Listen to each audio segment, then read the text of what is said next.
Hi guys! இன்னைக்கு நம்ம ஒரு சைனீஸ் ட்ராமா தான் பார்க்க போறோம். அதுல மொத்தமா 30 எபிசோட் இருக்கு. அதுல ஒவ்வொரு எபிசோடுமே பார்க்கறதுக்கு அவ்ளோ வொர்த்துன்னு சொல்லுவேன். லேட் பண்ணாம நம்ம ஃபர்ஸ்ட்டு ஒன் லைன்க்குள்ள போயிரலாம். நம்ம ஹீரோ 8 வருஷமா தன்னோட நாட்டு எல்லையிலிருந்து நாட்ட பாதுகாத்துட்டு இருந்த அவ்ளோ பெரிய வாரியர். தன்னோட மிலிட்டரிக்குன்னு வச்சிருந்த ஃபண்ட எல்லாருமே மோசடி பண்ணிட்டாங்க அப்படிங்கிற கேஸ இன்வெஸ்டிகேட் பண்றதுக்காக நாட்டுக்குள்ள வராரு. அங்க வந்து அத இன்வெஸ்டிகேட் பண்ணும்போது, அது எவ்ளோ பெரிய இஷ்யூவா போகுது.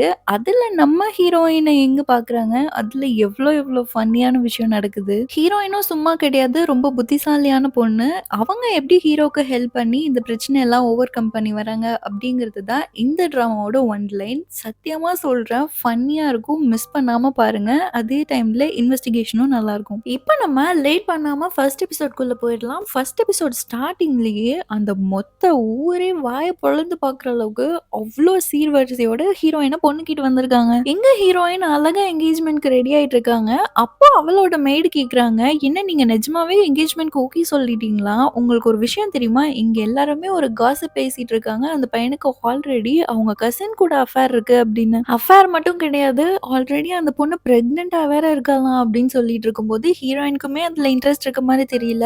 ஆல்ரெடி வந்தவங்கள வெயிட் பண்ண வச்சு லேட்டா தான் போய் பார்க்குறா. அந்த லேடி ஹீரோயின் பயங்கரமான ரிச்சு. கண்டிப்பா இவள வந்து நம்ம பையனுக்கு கல்யாணம் பண்ணி வச்சிரணும் அப்படின்னு ஒரு மோட்டிவோட தான் வந்திருக்காங்க. ஆஹா! ஓஹோன்னு புகழ்ந்துட்டு அதுக்கப்புறமா நான் உனக்காக கொண்டு வந்த கிஃப்ட்ஸ் எல்லாம் பாரு அப்படின்னு சொல்லிட்டு சொல்றாங்க. ஹீரோயினும் ஒண்ணு ஒண்ணா பார்த்துட்டு இருக்காங்க. பார்த்தா என்ன இது சீப்பான ஒரு ஷாப்ல வாங்கிட்டு வந்திருக்கீங்க போலயே. அதுவும் இந்த சில்க்கு போன வருஷத்து பேட்டர்ன். இப்பல்லாம் யாருமே அது போடுறதில்ல. நான் மட்டும் எப்படி இத போட முடியும் அப்படின்னு சொல்லிட்டு சோகமா திரும்பிக்கிறா. இது எல்லாமே ரெடி பண்ணது வந்து அந்த கல்யாண புரோக்கர் தான். அதனால அவள புடிச்சு திட்டிட்டு இருக்காங்க. இங்க பாரும்மா உனக்காக நான் வந்து நானே போய் புதுசு புதுசா வந்து இப்ப இருக்க மாடல்ல உனக்கு அழகா நான் வாங்கிட்டு வந்து தரேன் ஓகேவா? அப்படின்னு சொல்லி கன்வின்ஸ் பண்றாங்க. அது மட்டும் இல்ல, இங்க பாரும்மா இப்ப இந்த என்கேஜ்மென்ட் மட்டும் நடக்காம போயிருச்சு அப்படின்னா, எங்க மொத்த நாட்டுக்குமே வந்து ரொம்ப அவமானமா போயிடும் அப்படின்னு சொல்றதுனால ஹீரோயினும், ச்சே அப்படிலாம் நான் எப்படி அவமானப்பட விட்டுருவேன். எனக்கு ஒண்ணும் பிரச்சனை இல்ல. நம்ம என்கேஜ்மென்ட் ஸ்டார்ட் பண்ணலாம் அப்படின்னு சொல்லிட்டு பக்கத்துல இருக்க மெய்டுக்கு கண்ணு காட்டுறா. இன்னொரு செட் ஆஃப் மடல் எடுத்து குடுக்குறாங்க. அந்த மடல் மட்டும் ஹீரோயின் வாங்கிட்டா அப்படின்னா மேரேஜ் ஃபிக்ஸ் ஆன மாதிரி. அதுக்கப்புறம் ஒண்ணுமே பண்ண முடியாது. அத ஹீரோயின் வாங்குறதுக்குள்ள பக்கத்துல இருந்த செவுர அங்க வேலை பார்க்குறவங்க தள்ளி விட்டு எப்படியோ நிறுத்தி விட்டுர்றாங்க. அது மட்டும் இல்லாம கல்யாணத்துக்குன்னு குடுக்க வச்சிருந்த வாத்தும் பறந்து போயிருது. அங்க இருக்க எல்லாருமே, ஐயோ! இப்படி கல்யாணத்துக்காக குடுக்க வச்சிருந்த வாத்து பறந்து போயிடுச்சுன்னா, அது ஒரு கெட்ட சகுனம். இது நம்ம இன்னொரு நாள் வச்சுக்கலாம். என்கேஜ்மென்ட் வந்து இன்னொரு நாள் பார்த்துக்கலாம். இப்ப நீங்க போங்க அப்படின்னு சொல்லி அனுப்பி விட்டுர்றாங்க. ஹீரோயினுக்கும் ரொம்ப சந்தோஷம். அப்பாடா! எப்படியோ கொஞ்சம் நம்மளுக்கு டைம் கிடைச்சிருக்கு. இந்த டைம யூஸ் பண்ணி எப்படியாவது இந்த கல்யாணத்த நிறுத்த வேண்டியது தான் அப்படின்னு அவ மெய்டு கூட பேசிட்டு இருக்கும்போது, இன்னொரு பொண்ணு ஓடி வந்து சொல்றா, இந்த மாதிரி உங்களுக்கு பார்த்து வச்சிருந்த மாப்பிள, அவரோட அஃபேர் கூட கோயிலுக்கு போறதா ஒரு தகவல் வந்திருக்கு அப்படின்னு. அங்க அப்படியே கட் பண்ணா, இங்க நம்ம ஹீரோ தன்னோட நாட்டுக்கு திருப்பி போயிட்டு இருக்கான். அப்போ வந்து அவன அந்த நாட்டுக்குள்ள உயிரோட விடக்கூடாது அப்படின்னு பல பேர் அவன சுத்தி அடிச்சிட்டு இருக்காங்க. அப்போ ஹீரோ வந்து அவங்க வச்சிருக்க ஆயுதம் இதெல்லாம் பார்த்தே இவங்க எந்த நாட்ட சார்ந்தவங்களா இருப்பாங்க அப்படிங்கிறத கண்டுபிடிச்சிடுறான். அவங்க கிட்ட சண்டை போட்டு ஹீரோ ஒரு வழியா எப்படியோ அங்க இருந்து தப்பிச்சு பக்கத்துல இருக்க கோயில்ல போய் மறைஞ்சிடுறான். அதே கோயிலுக்கு தான் வந்து ஹீரோயினுக்கு பார்த்து வச்சிருக்க அந்த மாப்பிள்ளையும் வரான். அந்த மாப்பிள்ளைய பார்க்கணும், இவங்கள கையும் களவுமா பிடிக்கணும் அப்படின்னு சொல்லிட்டு ஹீரோயினும் அதே கோயிலுக்கு வந்திருக்கா. இந்த மாப்பிள்ளையோட அம்மா ஹீரோயின பொண்ணு பார்க்க போன கேப்ல இவன் வந்து இவனோட லவ்வர கூட்டிட்டு இந்த கோயிலுக்கு வந்திருக்கான். அந்த பொண்ணு பிரெக்னன்ட்டா வேற இருக்கா. அப்போ அந்த பொண்ணு சொல்றா ஹீரோயின் வந்து ரொம்ப ரகடா இருப்பாங்க. அவங்க வந்து என்னையும் நம்ம குழந்தையும் எப்படி ட்ரீட் பண்ணுவாங்கன்னே எனக்கு தெரியல அப்படின்னு ஹீரோயின பத்தி தெரியாமயே பேசிட்டு இருக்கா. அவனும் சொல்றான், இங்க பாரு ஹீரோயின நான் கல்யாணம் பண்ணிக்கிட்டாலுமே உன்னை நான் என்னோட கான்குபைனா ஆக்கிட்டு உன்னை எப்பவுமே என் கூடவே வச்சிருப்பேன். அப்புறம் யாருனாலயுமே எதுவும் பண்ண முடியாது அப்படின்னு சொல்லிட்டு அவனும் வந்து அந்த பொண்ணுக்கு வாக்கு கொடுத்துட்டு இருக்கான். அதுக்கப்புறம் அவங்க 2 பேரோட பேரும் எழுதி ஒரு டேப்லெட் மாதிரி இருக்கு. அந்த கோயில்ல கட்டி வச்சுட்டு வராங்க. இது எல்லாமே ஹீரோயின் மறைஞ்சு இருந்து பார்த்துட்டு இருக்கா. கண்டிப்பா அதுல அவங்க 2 பேர் பேரும் எழுதி வச்சிருப்பாங்க. இத நம்ம எவிடன்ஸா எடுத்துட்டு போய் குடுத்தோம்னா, கண்டிப்பா இந்த கல்யாணம் நின்றும் அப்படின்னு சொல்லிட்டு, அத அவங்க போனதுக்கு அப்புறமா எடுக்கிறதுக்காக உள்ள ஹீரோயின் போறா. ஹீரோயினும் அது கொஞ்சம் ஹைட்டா கட்டி வச்சிருக்கிறதுனால ஒரு டேபிள்ல எடுத்து போட்டு அத எடுக்கிறதுக்காக ட்ரை பண்ணிட்டு இருக்கா. அங்க தான் ஹீரோவுமே மறைஞ்சிட்டு இருக்கா. இவங்க யார் கண்ணுக்கும் படக்கூடாது அப்படின்னு. ஆஸ் யூசுவல் எல்லா ட்ராமாலயும் நடக்கிற மாரி அந்த டேபிள் வழுக்கி விட்டு ஹீரோயின் விழுக போறா. ஹீரோ ஓடி வந்து புடிச்சுக்கிறான். அப்போ ஹீரோயினோட சாக்ஸ் கிழிஞ்சு போயிருது. அவ மேல இருந்து கீழ விழுக போனதெல்லாம் வந்து அவளுக்கு பிரச்சனை இல்ல. அந்த கிழிஞ்ச சாக்ஸ ஹீரோ பார்த்துட்டான் அப்படின்னு சொல்லிட்டு, ஐயய்யோ! ஹவ் எம்பாரஸிங் அப்படின்னு சொல்லி ஃபீல் பண்ணிட்டு இருக்கா.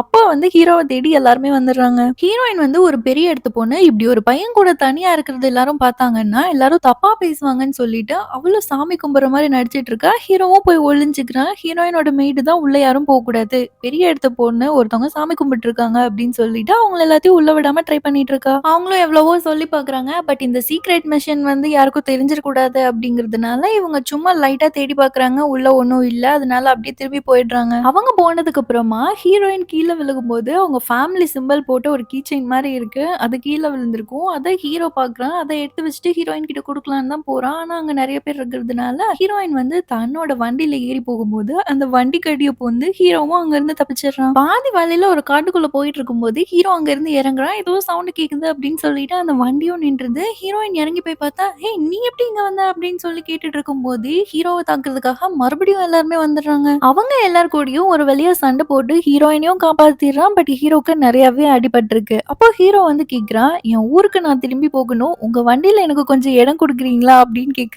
பட் ஹீரோயின் வந்து அவன பார்த்துட்டு, "உன்ன பார்த்தாலே ரொம்ப டேஞ்சரான ஆள் மாரி இருக்கே. எப்படி நான் இவன் கூட வண்டி குடுக்குறது?" அப்படி சொல்லி யோசிச்சுட்டு இருக்கா. ஹீரோயின் அப்பவும் கேட்குறா, "உங்க உயிருக்கு ஏதாச்சும் ஆபத்தா?" அப்படின்னு கேட்கும்போது, "அப்படியெல்லாம் இல்ல. பட் ரொம்ப அடிபட்டிருக்கு. கொஞ்சம் ஹெல்ப் பண்ணுங்க. என்ன பார்த்தா உங்களுக்கு வில்லன் மாரி தெரியுதா என்ன?" அப்படின்னு கேட்கும்போது, "ஆமா.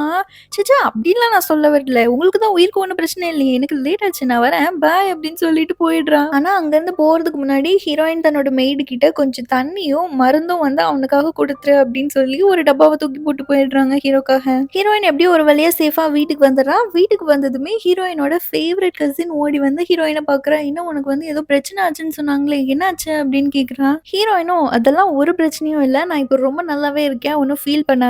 பட் நான் போன விஷயம் சக்சஸ். என்கிட்ட ஒரு எவிடன்ஸ் இருக்கு" அப்படின்னு சொல்லிட்டு தேடி பார்க்குறா. உள்ள ஒண்ணுமே இல்ல. என்னன்னு பார்த்தா ஹீரோவும் ஹீரோயினும் இருக்கும்போது நெறைய பேர் வந்து ஹீரோவ தாக்கியிருப்பாங்கல்ல. அந்த சண்டையிலேயே அது அங்கேயே விழுந்திருக்கும். ஹீரோயின் அத பார்க்காமயே ஊருக்கே வந்திருப்பாங்க. அப்ப அந்த கசின் தான் ஒரு ஐடியா குடுக்குறா. "நீ வருங்காலத்துல வாழ போற வீடு எப்படி இருக்கு பார்க்கணும்." அப்படி இப்படின்னு ஏதாவது ஒரு ரீசன சொல்லிட்டு, "அங்க மட்டும் நீ போயிட்டன்னா, கண்டிப்பா உனக்கு ஒரு எவிடன்ஸ் கிடைச்சிரும்." அப்படின்னு சொல்லி ஐடியா குடுக்குறா. ஹீரோயினும் அதுதான் கரெக்ட்டா இருக்கும் அப்படின்னு சொல்லிட்டு அங்க போறதுக்காக பிளான் பண்ணிட்டு இருக்கா. ஹீரோயினோட அப்பா வந்து ஒரு மிலிட்டரிக்காரரு. அவரு எப்பவுமே நாட்டிலேயே இருக்க மாட்டாரு. இப்பவும் நாட்ல இல்ல. இந்த கசினோட அம்மா, அப்பா தான் இருக்காங்க. அவங்க கிட்ட பேசலான்னு சொல்லிட்டு ஹீரோயின் போறா. அவங்களுக்காக ஸ்வீட் எல்லாம் செஞ்சு ஹீரோயின் எடுத்துட்டு போய் சாப்பிடுறதுக்காக குடுக்குறா. அப்போ ஹீரோயின் பேசுறா, "எனக்கு கல்யாணத்த பத்தி கொஞ்சம் கவலையா இருக்கு. அன்னைக்கு என்கேஜ்மெண்ட் அன்னைக்கு சில விஷயம் எல்லாம் அசம்பாவிதம் நடந்து போச்சு. எனக்கு நேர்ல அவங்க கிட்ட பார்த்து பேசணும்னு தோணுது. அதுவும் இல்லாம நான் ஃபியூச்சர்ல வாழ போற வீடு எப்படி இருக்கு அப்படிங்கிறதும் எல்லாமே பார்க்கணும்ல. பட் நான் தனியா போனா அது வந்து நல்லா இருக்காது. அதனால நீங்க யாராச்சும் கூட வரீங்களா?" அப்படிங்கும்போது அந்த கசினோட அம்மா, "நான் கூட வரேன். நம்ம போலாம்." அப்படின்னு போறாங்க. அங்க போனதுமே இந்த கசினோட அம்மா சொல்றாங்க, "இங்க பாருங்க அன்னைக்கு நடந்த விஷயத்துல ஹீரோயின் ரொம்ப ஃபீல் பண்ணிட்டு இருந்தா. அதனால தான் சரி உங்கள பார்த்து பேச வைக்கலாமே அப்படின்னு நான் கூட்டிட்டு வந்தேன்." அப்படின்னு சொன்னதுமே அந்த லேடி சொல்றாங்க, "ச்சே!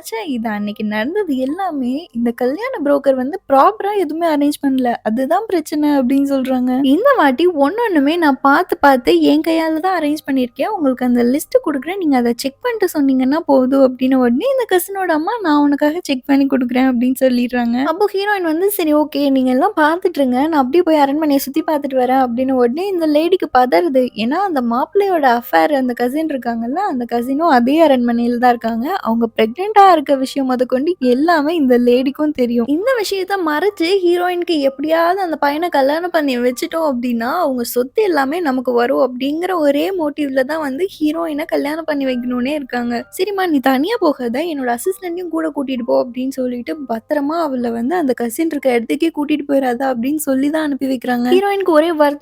ஏன்னா இவ ஏதாவது எவிடன்ஸ் கலெக்ட் பண்ணலாம் அப்படின்னு சொல்லிட்டு தான் இங்க வந்தா. இப்ப இவ கூட வரும்போது எதுவுமே பண்ண முடியாதே அப்படின்னு சொல்லிட்டு ஒரு பிளான் பண்றா. ஹீரோயின் அந்த பொண்ண பார்த்துட்டு, "பரவாயில்லையே இவ்ளோ அழகா இருக்க. எப்படி இவ்ளோ பிங்கான க்ளோ எல்லாம் மெயின்டெயின் பண்ணிட்டு இருக்க?" அப்படின்னு சொன்ன உடனே அந்த பொண்ணுக்கு அப்படியே ஒரே வெட்கமா வந்துருது. அப்ப அவ கைய புடிச்சு பேசிட்டு இருக்கும்போது ஹீரோயின் சொல்றா, "உன் கை மட்டும் தான் கொஞ்சம் ரஃப்பா இருக்கு. மத்தபடி எவ்ளோ அழகா இருக்கு தெரியுமா நீ?" அப்படின்னு சொல்லி அவளுக்கு ஐஸ் வச்சுட்டு இருக்கா. அவளும் சொல்றா, "நான் வந்து உங்கள மாதிரி கிடையாதுல்ல. நான் நெறைய வேலை செய்றேன். அதனால தான் என் கை இப்படி இருக்கு." அப்படின்னு சொல்லும்போது, "இங்க பாரு அப்படியெல்லாம் கிடையாது. என்ன நீ வேலை செஞ்சாலுமே என்கிட்ட ஒரு மருந்து இருக்கு. அந்த மருந்த மட்டும் நீ ப்ராப்பரா யூஸ் பண்ணன்னு வையேன், உன் கையும் என்னோட கை மாதிரி அவ்ளோ சாஃப்ட்டா இருக்கும்." அப்படின்னு சொல்றா. அவளும் கேட்கிறா, "நிஜமா தான் சொல்றீங்களா? என் கையும் உங்க கை மாரி சாஃப்ட்டா ஆயிடுமா?" சாப்பாடுமா அப்படின்னு கேட்குறா. நிஜமா தான் சொல்றேன். நான் இப்ப இன்கிரீடியன்ட்ஸ் எல்லாம் என்னென்னன்னு சொல்றேன். நீ போய் எடுத்துட்டு வா. நான் ஒரு வாட்டி உனக்கு எப்படி பண்ணணும்னு சொல்றேன். அதுக்கப்புறம் டெய்லியும் நீயே போட்டுக்கோ அப்படின்னு சொல்லிடுறா. அவளும் நான் இப்பவே போய் எடுத்துட்டு வரேன் அப்படின்னு சொல்லிட்டு ஓடிடுறா. இதுதான்டா கேப்பு அப்படின்னு ஹீரோயினும் அவங்க ரூம்குள்ள போயிட்டு நம்ம ஏதாவது ஒரு எவிடன்ஸ தேடி கண்டுபிடிக்கணும் அப்படின்னு சொல்லி அங்க தேடிட்டு இருக்கிறா. அந்த ரூம்ல தெரியாம ஒரு பட்டன் அமுக்குனதும் ஒரு சீக்ரெட் சேம்பர் மாரி இருக்கு. அந்த சேம்பர்க்குள்ள போயிடுறான். உள்ள போனதும் அது வேற லாக் ஆயிடுது. ஐய்யயோ! லாக் ஆயிடுச்சே அப்படின்னு சொல்லிட்டு அத எடுக்கிறதுக்காக போகும்போது ஒரு கத்தி வந்து ஹீரோயினோட கழுத்துல வைக்கிறாங்க.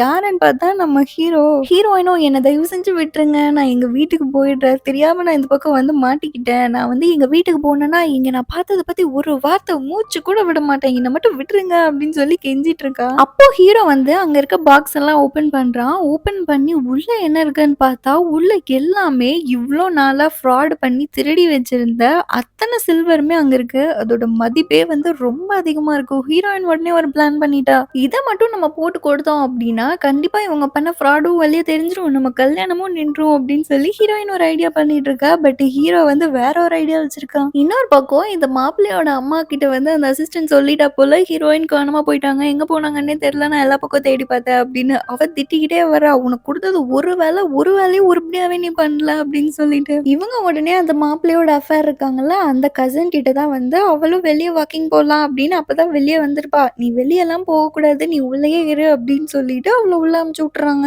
எங்க ஹீரோயினும் போராடிட்டு இருக்கா. அதுல இருக்க ஒரு சில்வர் மட்டும் நம்ம எடுத்துட்டு போயிட்டு ப்ரூஃபா காட்டிட்டோம் அப்படின்னா, இந்த என்கேஜ்மெண்ட்டயே நிறுத்திறலாம் அப்படின்னு. பட் ஹீரோ ஒண்ணு கூட நீ எடுத்துட்டு போகவே கூடாது அப்படின்னு எடுத்துட்டு போகவே விட மாட்டேங்கிறான். இவனே ஒரு திருட்டு பையன். இவன் யாரு என்ன எடுத்துட்டு போக கூடாதுன்னு சொல்றதுக்கு அப்படின்னு சொல்லிட்டு ஹீரோயின் பாட்டுக்கு உன்ன எடுத்துட்டு போறாங்க. ஹீரோ பல வித்தையெல்லாம் கத்து வச்சிருப்பான் போல. ஒரே அடிதான் ஹீரோயின் மயங்கி விழுந்துட்டாங்க. ஹீரோயின் கண்ண முழிச்சு பார்த்தா ஹீரோயினோட ரூம்ல இருக்காங்க. நான் எப்படா இங்க வந்தேன் அப்படின்னு சொல்லி ஹீரோயின் யோசிச்சுட்டு இருக்கும்போதே ஹீரோயினோட கசின் வராங்க. வந்துட்டு ஒரு வழியா நீ கண்ண முழிச்சிட்டியா அப்படின்னு சொல்லி இப்போ ஓகே தானே அப்படின்னு கேக்குறா. ஹீரோயினும் எனக்கு எல்லாமே ஓகே தான். பட் நான் இங்க எப்படி வந்தேன் அப்படின்னு கேட்கும்போது நீ ஏதோ ஸ்டடி ரூம்ல மயங்கி விழுந்து கிடந்திருந்த அப்படின்னு சொன்னாங்க. அதனால தான் எல்லாரும் கொண்டு வந்து பத்திரமா உன்னை விட்டுட்டு போனாங்க அப்படின்னு சொல்றா. ஸ்டடி ரூமா? நான் சீக்ரெட் சேம்பர்ல தானே இருந்தேன் அப்படிங்கிறா. சீக்ரெட் சேம்பரா? நீ ஏதாவது கண்டுபிடிச்சியா அப்படின்னு கேட்கும்போது ஆமா நான் கண்டுபிடிச்சேன். நிஜமா இந்த ஃபேமிலியோட கல்யாணம் பண்ணா கண்டிப்பா நம்ம ஃபேமிலிக்கு ஒரு பெரிய பிரச்சனை அப்படிங்கிறது மட்டும் எனக்கு தெரியுது அப்படின்னு சொல்லிட்டு இருக்கா. ஹீரோயின் சைடு கேப்ல ச்சே எல்லாமே இந்த சைக்கோனால தான் இவனால தான் 2 வாட்டியும் என்னால எவிடன்ஸ் எடுத்துட்டு வர முடியாமயே போயிடுச்சு அப்படின்னு சொல்லி சைடுல ஹீரோவையும் திட்டிட்டு இருக்கா. எங்க அந்த மாப்பிள்ளையோட அப்பா வந்து பார்க்கும்போது அந்த சீக்ரெட் சேம்பர்ல இருந்த ஒரு சில்வர் கூட காணோம். எல்லாத்தையுமே வந்து ஹீரோ திருடிட்டு போயிருக்கான் போல. அங்க வந்து பிரின்ஸ் ஆஃப் டிங்பை கிட்ட இருந்து ஒரு லெட்டரும் இருக்கு. நீங்க பண்ணதுல கொஞ்சம் தான் நான் வந்து எல்லாம் எடுத்துட்டு போயிருக்கேன். மிச்சத்தையும் வந்து நீங்க அனுபவிப்பீங்க அப்படின்னு சொல்லி ஒரு லெட்டர் வேற எழுதி வச்சிருக்காங்க. இத பார்த்தா அவங்களுக்கு பயமாயிருச்சு. ஐயய்யோ! இந்த பிரின்ஸே போட்டிருக்காங்களா? அப்ப இது பெரிய விஷயம் தான் அப்படின்னு சொல்லி பயந்துட்டு இருக்காங்க. அதுக்கப்புறமா அந்த நாட்லயும் நம்ம ஊர்லலாம் எப்படி திருவிழா நடக்குமோ, அதே மாதிரி லைட் ஃபெஸ்டிவல் அப்படிங்கிறது பயங்கரமா அத செலிப்ரேட் பண்ணுவாங்க போல. அதுக்காக நெறைய பேர் வந்து ரியூனியன் பண்ணியிருக்காங்க. அங்க வந்து ஹீரோயினும் வந்திருக்கா. அந்த மாப்பிள்ளையோட அம்மாவும் வந்திருக்காங்க. ஹீரோயின பார்த்ததுமே, "ஐயய்யோ! என் டார்லிங்கும் வந்திருக்கியா?" அப்படின்னு சொல்லி கூப்பிடுறாங்க. ஹீரோயின் மதிக்கவே இல்ல. மத்தவங்களுக்கு எல்லாம் வணக்கம் சொல்லிட்டு இவங்கள இக்னோர் பண்ணிட்டு போயிடுறா. ஒரே அசிங்கமா போயிடுது அவங்களுக்கும். அப்போ அவங்களுக்கு எல்லாத்துக்குமே தலைவர் இருப்பாங்க இல்லையா? அவரு பேசிட்டு இருக்காரு. இந்த மாதிரி ஃபெஸ்டிவல் வரும்போது தான் வந்து நம்ம எல்லாருமே ஒண்ணு கூடுறோம். இது ரொம்ப சந்தோஷமா இருக்கு. அதுலயுமே ஜெனரல் ஆஃப் டிங்பை மட்டும் இங்க கூட இருந்திருந்தாரு அப்படின்னா, இன்னுமே ரொம்ப சந்தோஷமா இருந்திருக்கும் அப்படின்னு சொல்லிட்டு இருக்காரு. அப்ப அங்க இருக்கவங்க எல்லாருமே சொல்றாங்க, கண்டிப்பா அவரு வரதுக்கு வாய்ப்பில்ல. ஏன்னா அவரு ரொம்ப பிஸியா இருக்காரு அப்படின்னு சொல்லிட்டு இருக்கும்போதே, ஜெனரல் ஆஃப் திங்பே வந்து வராங்க அப்படின்னு சொல்லி ஒரு அனௌன்ஸ்மென்ட் வருது. இத கேட்டு எல்லாருக்குமே ஷாக்கு. அத விட ஷாக் என்ன தெரியுமா? அந்த ஜெனரல் ஆஃப் திங்பே வேற யாருமே இல்ல. நம்ம ஹீரோ தான். ஆனா ஹீரோவ ஹீரோயின் பார்க்கல. ஏன்னா அவங்க வந்து ஒரு துணி மாரி போட்டு மறைச்சிருப்பாங்கல்ல. அதனால ஃபேஸ் வந்து கிளியராவே தெரியல. இதோட இந்த எபிசோட் முடியுது. இன்னும் மத்த எபிசோட்ல இன்னுமே ஃபன்னா இருக்கும். ஸோ நீங்க பார்க்கணும்னு நினைச்சீங்கன்னா, மறக்காம நம்ம சேனல சப்ஸ்கிரைப் பண்ணிட்டு, பக்கத்துல இருக்க பெல் ஐகான பிரஸ் பண்ணிக்கோங்க. அப்படியே இந்த வீடியோக்கு ஒரு லைக் பண்ணிட்டு, உங்க ஃப்ரெண்ட்ஸ் அண்ட் ஃபேமிலிக்கு ஷேர் பண்ணுங்க. Bye guys.